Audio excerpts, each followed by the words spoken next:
કેમ છો ધોરણ 7ના વિદ્યાર્થીઓ? શું કરો બધા? મજામાં છો? કંઈ નવા સમાચાર મળ્યા? આપણે સ્કૂલ ચાલુ થવાની એવું કંઈ વાત ચાલે છે થોડા દિવસોમાં, હા ને? પરંતુ ત્યાં સુધી આપણું જે ઓનલાઈન ચાલે છે એટલે ચાલવા દઈએ.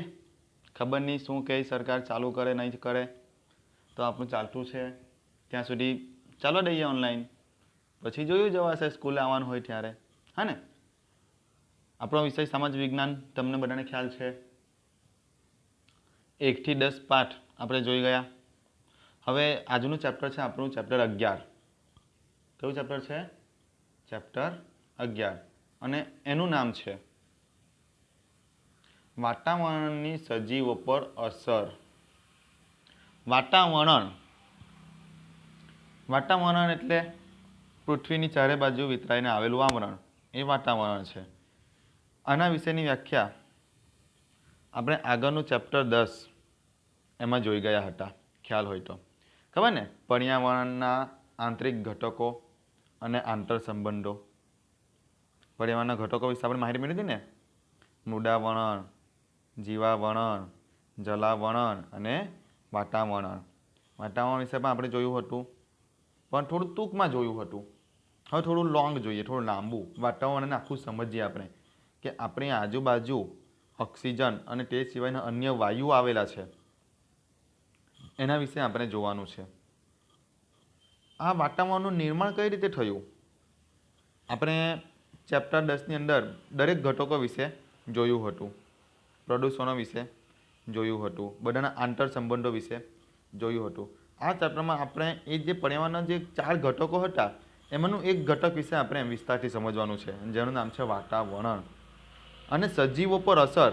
એટલે કે આ વાતાવરણના કારણે સજીવો, જે જીવસૃષ્ટિ છે, મનુષ્યો હોય, વનસ્પતિ હોય કે પ્રાણી સૃષ્ટિ હોય, એની પર આ વાતાવરણની કેવી અસરો પડે છે. વાતાવરણથી વિકાસ, વૃદ્ધિ પણ થાય છે, તે ઉપરાંત નુકસાન પણ થાય છે. જેમ કે વાતાવરણમાં રહેલો ઓક્સિજન વાયુ એ આપણા માટે ફાયદાકારક છે, પરંતુ વાતાવરણમાં રહેલો કાર્બન ડાયોક્સાઇડ વાયુ એ આપણા માટે ફાયદાકારક છે? ના, એ કેવો છે? નુકસાનકારક છે. તો આવું વાતાવરણના કારણે સજીવો પર જે અસર થાય છે એના વિશે આપણે જોવાનું છે. પરંતુ એ પહેલાં આપણે આ જે વાતાવરણનું નિર્માણ કઈ રીતે થયું છે, વાતાવરણ કઈ રીતે ઉત્પન્ન થયું છે, એની વાત કરીએ. તો એ પહેલાં આપણે પૃથ્વીને જાણવી જરૂરી છે, જેની પર આપણે વસવાટ કરીએ છીએ તે. તો આજે આપણે પૃથ્વી છે ને, એ એવું કહેવાય છે કે સૂર્યમાંથી છૂટી પડી છે લાખો કરોડો વર્ષ પહેલાં. શેમાંથી છૂટી પડી છે? સૂર્યમાંથી. જ્યારે પૃથ્વી સૂર્યમાંથી છૂટી પડી, એટલે કે જ્યારે પૃથ્વીનો ઉદ્ભવ થયો, ત્યારે તે એક અગનગોળા તરીકે હતી, અગનગોળાના રૂપમાં. અગનગોળો એટલે કે જે રીતે સૂર્ય કેવો અગનગોળો છે, તે રીતે પૃથ્વી પર એક અગનગોળાના રૂપમાં હતી. પછી આ ગોળો ધીરે ધીરે ઠંડો પડવા લાગ્યો, એટલે કે પૃથ્વી ધીરે ધીરે ઠંડી પડવા લાગી. અને તેમાં રહેલા તત્વો એ 3 ભાગમાં વહેંચાયા. કેટલા ભાગમાં વહેંચાયા? 3 ભાગમાં. પૃથ્વી ધીરે ધીરે જે ઠંડી પડી ને, એની અંદર તે જે 3 તત્વો હતા એ 3 ભાગમાં વહેંચાયા: ઘન, પ્રવાહી અને વાયુ. ઘન, પ્રવાહી અને વાયુ એટલે તો આજે પૃથ્વી હતી એ 3 ભાગમાં વહેંચાઈ ગઈ. ઘન એટલે કે જમીન, પ્રવાહી એટલે કે પાણી, અને વાયુ એટલે કે વાતાવરણ. એટલે પૃથ્વી જેમ જેમ ઠંડી પડી તેમ તેમ એની પર 3 ઘટકો અસ્તિત્વમાં આવ્યા, 3 સ્વરૂપો અસ્તિત્વમાં આવ્યા: ઘન, પ્રવાહી અને વાયુ. જે ઘન ઘટક હતું, ઘન, એ જમીન તરીકે ઉદ્ભવ પામ્યું. જે પ્રવાહી હતું તે જલાવરણ બન્યું, અને જે વાયુ હતું એ વાતાવરણ બન્યું. એમ આ પૃથ્વીની ઉપર 3 ઘટકો સ્વરૂપ પામવા લાગ્યા. જેમાં તત્વોનું ઘન સ્વરૂપમાં રૂપાંતર થયું તે મૃદાવરણ તરીકે ઓળખાયું, એટલે કે જમીન તરીકે ઓળખાયું. જે તત્વો પ્રવાહી તરીકે ઉત્પન્ન થયા એ જલાવરણ તરીકે ઓળખાયા, અને જે તત્વો વાયુ સ્વરૂપમાં ઉત્પન્ન થયા તે વાતાવરણ તરીકે ઓળખાયા. તો આપણે આ વાતાવરણ વિશે જોવાનું છે. ચલો, તમે નોટ લીધી હશે, પેન લીધી હશે, હેડિંગ તો મારી જ દીધું હશે. ચેપ્ટર 11 વાતાવરણની સજીવો પર અસર લખી દીધું? ચલો, ઓકે. ન લખ્યું હોય તો વિડીયો સ્ટોપ કરીને લખી લો. હવે નીચે હેડિંગ મારો વાતાવરણ. નીચે શું હેડિંગ મારવાનું છે? વાતાવરણ. વાતાવરણની વ્યાખ્યા લખી લો. ચાલો, એમ તો આપણે લખેલી છે કદાચ ચેપ્ટર 10માં, પરંતુ ફરી પાછી એકવાર લખી લો. શું લખું છો? પૃથ્વીની ચારે બાજુ વિતરાઈને આવેલા હવાના આવરણને વાતાવરણ કહે છે. પૃથ્વીની ચારે બાજુ, આખી પૃથ્વી ગોળ છે એની ચારે બાજુ, આપણી આજુબાજુ પણ એવું પણ કહી શકીએ આપણે. તમે ઊભા છો તો આપણી આજુબાજુ આવેલા હવાના આવરણને, હવાની અંદર ઘણા બધા વાયુઓ છે, oxygen, nitrogen, carbon dioxide, methane, organ, એવા કેટલા બધા પ્રકારના વાયુઓ આપણી ચારે બાજુ આવેલા છે. પરંતુ શ્વાસમાં આપણે માત્ર ઓક્સિજન જ લઈએ છીએ, અને ઉચ્છ્વાસમાં એટલે કે જ્યારે શ્વાસ લઈને બહાર કાઢીએ છીએ ત્યારે કયો વાયુ બહાર કાઢીએ છીએ? તો કાર્બન ડાયોક્સાઇડ. આવું તમે વિજ્ઞાનમાં ભણી ગયા હશો, તમને ખ્યાલ હોય તો. ખ્યાલ છે ને? તો આપણી આજુબાજુ આવેલા હવાના આવરણને આપણે વાતાવરણ કહીએ છીએ. અને તે પૃથ્વી સપાટીથી સેંકડો કિલોમીટર ઊંચાઈ સુધી, ઊંચાઈ આપણા માથા ઉપર અવકાશમાં સેંકડો કિલોમીટર સુધી એ વિસ્તરેલું છે. શું? વાતાવરણ. એની ઉપરની સીમા કેટલી ઊંચાઈએ આવેલ છે તે સ્પષ્ટ કહેવું મુશ્કેલ છે. એટલે કે એ અવકાશમાં ક્યાં સુધી વાતાવરણ આવેલું છે એ સ્પષ્ટ રીતે કહી શકાય નહીં.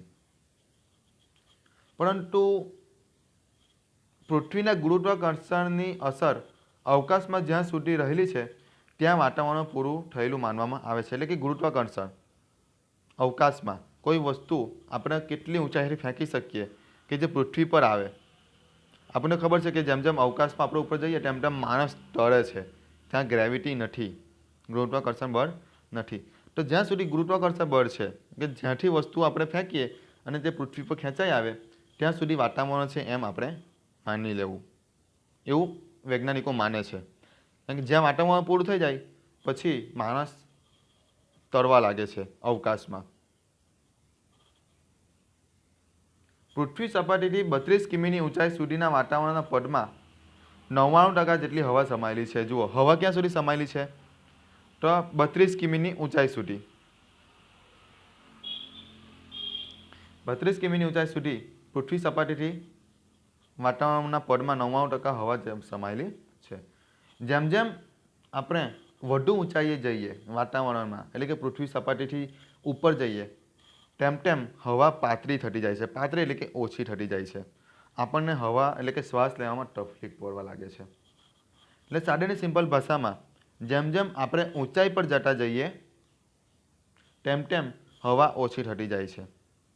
એટલા માટે જ કદાચ વિમાનને વધુ ઊંચાઈ પર લઈ જવામાં આવતું નથી. અથવા માઉન્ટ એવરેસ્ટ, તમે પર્વતનું નામ સાંભળ્યું છે? હિમાલય. તો હિમાલય પર જે લોકો ચઢે છે ને તે લોકો પોતાની સાથે ઓક્સિજનની બોટલ લઈ જાય છે. કેમ? કારણ કે જેમ જેમ હિમાલય ઉપર એવરેસ્ટ પર ચડતા જાય છે ઊંચાઈ પર, તેમ તેમ હવા પાતળી થતી જાય છે. એટલા માટે જ પર્વતારોહકો પોતાની સાથે ઓક્સિજનની બોટલ સાથે લઈ જતા હોય છે. તો આ હતું વાતાવરણ, જે પૃથ્વીની ઊંચાઈ ક્યાં સુધી એમ વાતાવરણમાં ફેલાયેલું છે એ આપણે જોયું. હવે આપણે જોવાનું છે બીજું હેડિંગ લખો, વાતાવરણના વાયુઓ. એટલે કે વાતાવરણની અંદર જે અલગ અલગ વાયુઓ આવેલા છે એ વાયુઓ આપણે જોવાના છે. કેટલા ટકાવારી છે, એટલે કેટલા પ્રમાણમાં આ વાયુઓ છે. વાતાવરણની અંદર ઘણા બધા વાયુઓ છે અને એ કેટલા પ્રમાણમાં છે, કયો વાયુ સૌથી વધારે છે અને કયો વાયુ સૌથી ઓછો છે, એના વિશે આપણે માહિતી મેળવવાની છે. તો વાતાવરણની વ્યાખ્યા તમે લખી લીધી અને ક્યાં સુધી ફેલાયેલું છે એ બધું તમે લખ્યું. લખજો, હું જે મેઇન વસ્તુ બોલું છું ને એ લખજો. નહીં લખશો તો તમને તકલીફ પડશે પરીક્ષામાં. પરીક્ષામાં હું તમને કહેવા આવવાનો નથી. હવે બીજું હેડિંગ મારો વાતાવરણના વાયુઓ. વાતાવરણના વાયુ એટલે કે વાતાવરણની આપણે ચારે બાજુ જે વાતાવરણ આવેલું છે એની અંદર બીજા અન્ય કયા કયા વાયુઓ આવેલા છે તેની વાત કરીએ આપણે. તો એવું કહેવાય છે કે વાતાવરણ વિના પૃથ્વી ઉપરનું જીવ સૃષ્ટિ અસ્તિત્વ ધરાવી શકે નહીં. નહીં જ ધરાવી શકે ને વાતાવરણ. આપણે અહીંયા આગળ ઊભા છે, આપણને ઓક્સિજન જોઈએ, પરંતુ જો વાતાવરણ જ ન હોય તો ઓક્સિજન ક્યાંથી મળે? આપણને મળે નહીં મળે. તો આપણે ટકી શકીએ? આપણે જ નહીં પણ પ્રાણી સૃષ્ટિ ટકી શકે? નહીં ટકી શકે. કોઈ પણ પ્રકારની જીવસૃષ્ટિ વાતાવરણ પૃથ્વી પર ટકી શકે નહીં. અને આ જે વાતાવરણ છે ને, આપણી ચારે બાજુ વાતાવરણ આપણને દેખાતું નથી.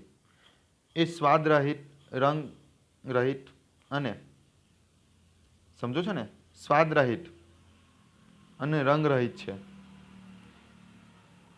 એટલે કે આપણે શ્વાસ લીધો મોં દ્વારા કે નાક દ્વારા, પણ આપણને એનો સ્વાદ આવતો નથી. બીજું રંગરહિત, એટલે કે વાતાવરણને આપણે જોઈ શકતા નથી.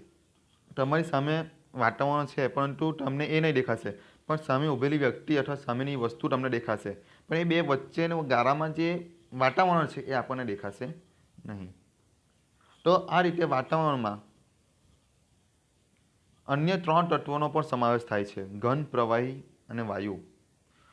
તમારી આજુબાજુ જે વાયુ છે ને, આપણે વાતાવરણ, એની અંદર અન્ય 3 તત્વોનો સમાવેશ થાય છે, પરંતુ એ તમને દેખાતા નથી.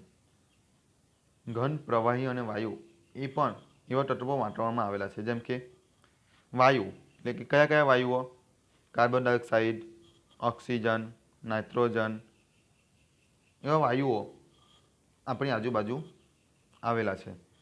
પણ સાથે સાથે પ્રવાહી પણ આવેલું છે. હવે તમે એવું કહેશો કે પ્રવાહી એટલે કે પાણી, તો એ પણ હા, પાણી આવેલું છે આપણી આજુબાજુ, જેને આપણે ભેજ કહીએ છીએ, જેને આપણે વરાળ કહીએ છીએ, જે હવામાં ઉડતું હોય છે. તમે જોયું હશે શિયાળામાં વહેલી સવારે ઝાકળ, ભેજ છે ને, એવા હવાની અંદર ભેજનું પ્રમાણ પણ આવેલું છે. એટલે કે એ તો પાણી જ છે ને, એ પ્રવાહી કહેવાય. બીજું તો વાયુ અને પ્રવાહી તમને ખબર પડી ગઈ. ત્રીજું શું છે? તો ઘન. હવે તમે વિચારશો કે આપણે અહીંયા આગળ આગળ તમારી સામે વાતાવરણ છે. ચાલો વાયુની વાત સમજીએ કે કાર્બન ડાયોક્સાઇડ કે ઓક્સિજન છે. ભેજ આપણને શિયાળામાં જોવા મળે છે, એટલે કે પ્રવાહી આપણને જોવા મળે છે. પણ ઘન તત્વ એવું શું હશે આપણા વાતાવરણમાં જે આપણને દેખાતું પણ નથી? દેખાય છે, તમે જોયું હશે. ધૂળના રજકણો જોયા છે? ધૂળના રજકણો આજુબાજુ ઉડતા હોય છે, જે પણ વાતાવરણમાં જ ભરેલા છે. તો વાતાવરણની અંદર વાયુ, પ્રવાહી અને ઘન એવા તત્વો પણ રહેલા હોય છે. હવે વાતાવરણની અંદર રહેલા ઓક્સિજન અને નાઇટ્રોજન વાયુઓ એ આપણી જીવસૃષ્ટિને ટકાવી રાખવા માટે અગત્યના છે. કયા કયા વાયુઓ? ઓક્સિજન અને નાઇટ્રોજન એ આપણી જીવસૃષ્ટિને ટકાવી રાખવા માટે અગત્યના વાયુઓ છે. યાદ રાખજો, તમને પૂછાશે કે જીવસૃષ્ટિ માટે અગત્યના વાયુઓ કયા કયા છે, તો તમારે 2 વાયુઓ લખવાના, ઓક્સિજન અને નાઇટ્રોજન. હમણાં પણ નોટમાં લખી લો આના વિશે.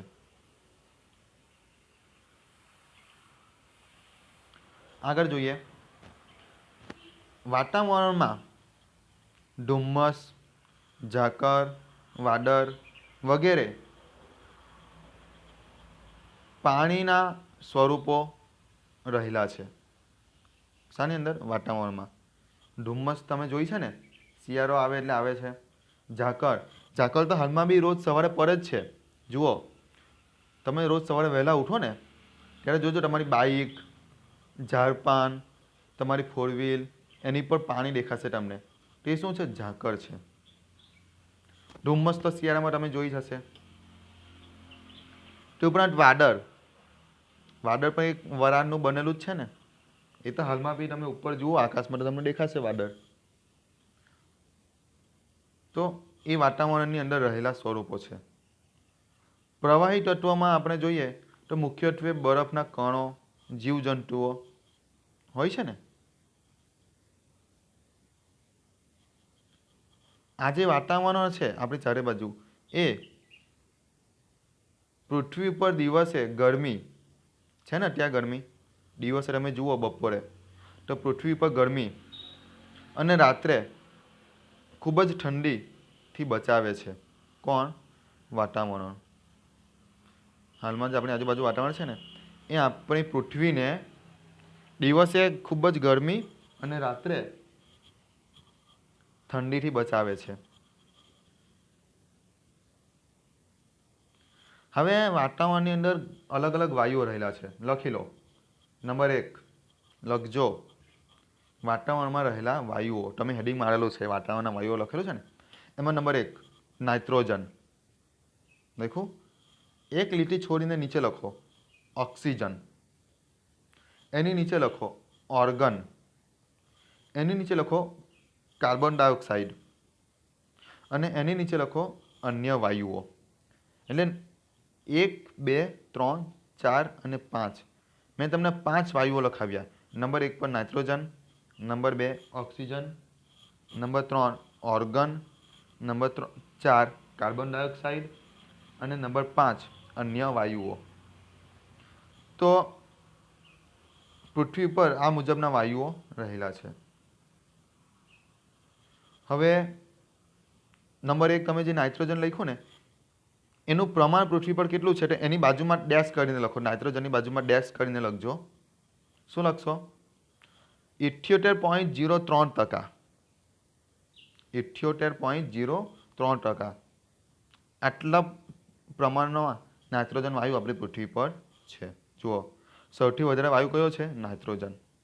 નંબર 2 લખ્યું ને તમે નીચે ઓક્સિજન, તો એ કેટલા ટકા છે? તો એની બાજુમાં ડેશ કરીને ઓક્સિજનની બાજુમાં 20.99% ઓક્સિજન છે. 20.99% ઓક્સિજન છે, એટલે કે 21% તમે સમજી લો. નંબર 3 નીચે તમે શું લખ્યું? ઓર્ગન. કેટલા ટકા વાયુ છે? તો 0.94%. 00.94% ઓર્ગન વાયુ છે આપણી પૃથ્વી પર. નંબર 4 કયો વાયુ લખ્યો છે? Carbon dioxide. તો કાર્બન ડાયોક્સાઇડમાં ડેશ કરીને લખો કેટલા ટકા છે? 0.03%. 0.03% કાર્બન ડાયોક્સાઇડ વાયુ આપણી પૃથ્વી પર છે. અને નંબર 5 શું લખ્યું હતું? અન્ય વાયુઓ. તો અન્ય વાયુઓ કેટલા છે? તો અન્ય વાયુઓમાં ડેશ કરીને લખો 0.01% એ અન્ય વાયુઓ છે. તો આ રીતે આપણી પૃથ્વી સપાટી પર અલગ અલગ પ્રમાણમાં વાયુઓ રહેલા છે. તમને પૂછાશે કે પૃથ્વી પર ઓક્સિજન કેટલા ટકા છે? તો 20.99%. અથવા એવું પૂછાય કે પૃથ્વી પર નાઇટ્રોજન કેટલા ટકા છે? તો 78.03% એ નાઇટ્રોજન વાયુ છે. તો વિદ્યાર્થી મિત્રો, તમે લખી લીધું આટલું? ઓકે, ચાલો ઠીક છે. બચેલી છે જગ્યા બાજુમાં, નાઇટ્રોજનની બાજુમાં અમે શું લખ્યું? ટકાવારી લખી, કેટલા પ્રમાણમાં કેટલા ટકા વાયુ આવેલું છે. હજુ જગ્યા બચેલી હોય તો એની બાજુમાં લખવાનું છે.